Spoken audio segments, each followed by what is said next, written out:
Okay, so tell me where we're at in reference to the last time I saw you as far as the job search is.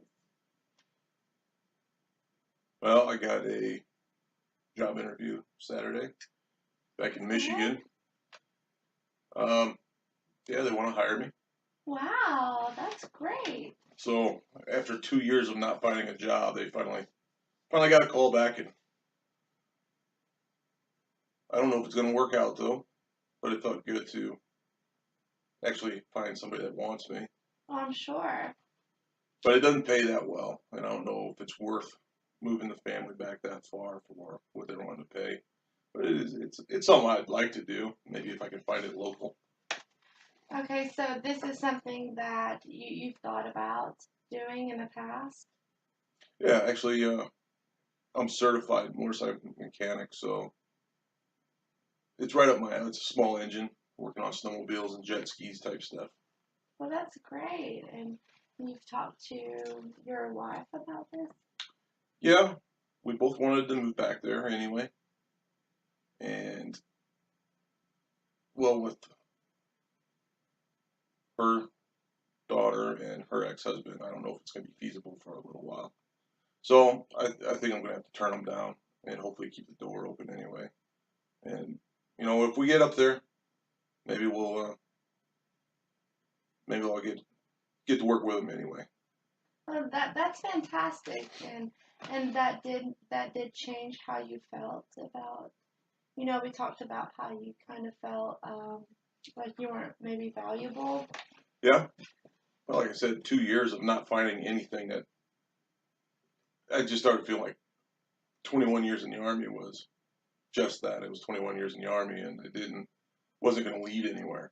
Right. I didn't feel like I don't know. It didn't feel like any of my skills are transferable to the civilian world. Well, that's understandable, but it's important to realize how much time and effort you did put in, and that takes incredible skill to do what you did. Not there's a very small percentage of people who are able to do that. So sometimes just think about that. So I guess we should talk about maybe where do you stand now? Do you know, since you've pretty much decided not to move back? Is that what I'm hearing? For the time being, I mean, we want to move somewhere. We just don't know exactly what the plan is yet. Right. So, baby steps, I guess. Until we get to our final destination, wherever that's going to be, uh, I'm going to go to truck driving school, get my Class A CDL. Well, that's new as well. Yeah, I've been, with all the jobs I'm maybe not qualified for, but I would want to do, almost all of them require a CDL anyway. Okay, and is that something that you are able to do, I guess, quickly? Is it available to you? I've been waiting on the VA to do their part to Hmm. give me the certification of education or whatever that thing's called. And then they're going to pay for me to go to a 4-week truck driving school. That's pretty local. Wow. Well, this is great news. It sounds like you've had a lot of great things happen for you in the past week. Yep, things are looking a little better. Well, that's good. And do you have all the resources you need to get into truck driving school? I guess you know the steps, and you have all that information available to you. Yeah, I have to get a. I've already got the physical, which Okay. I was worried about. Wow. I Good for you. was worried about that anyway, with Right. my hearing and all my other limitations. But I passed it, and now I'm just waiting for that letter to get in, and 4 weeks of free time. That's going to be the biggest obstacle at this point. Right. So that is so with a CDL. Do you have any goals or anything in mind of what's going to follow after that? I have a couple job positions in mind. Okay. Um, one is a forestry tech near Louisville, Mhm. which requires a CDL because you got to drive around bulldozers and stuff around the fort.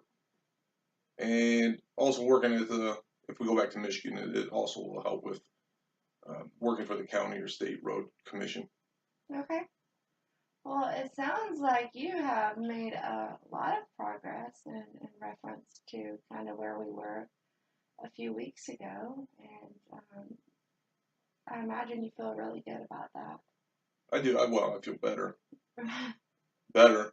but I mean, yeah, it's looking up. That's great.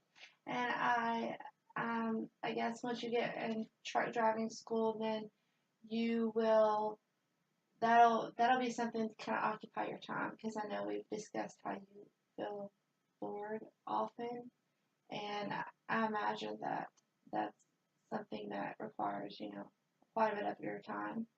It is actually. It is like 6 days a week, 12 hours a day, for 3 to 4 weeks. I can't remember which. So it'll be very intensive for a month or so. And do you feel that you are physically and mentally prepared for that? Yes, Okay, I do. okay, that's good. I know we've talked about sometimes some memory issues, and That's what notebooks are for. that's that's good. That's good. I think you'll be fine, and I think that you'll find that you really, you know, kind of fit in, and you're back in action, sort of. Yeah, it does. I just want my kids to remember me as they're so small. They're not gonna remember. They don't even know me as a soldier. They never will. Right. I definitely don't want them to think I just did nothing for the rest of my life. So I got to get out there and do something. I understand that, that may be how you feel, but I'm pretty sure that your kids are gonna know your stories, even if they aren't through you. You know, they're gonna see your medals hanging on the wall, and I think that that is something that maybe you shouldn't, you know, worry about, but I understand that you do, and I think that once you are able to kind of find where you fit next, that maybe some of those feelings will subside. I'm sure Well, that's good. once I get back into a workplace and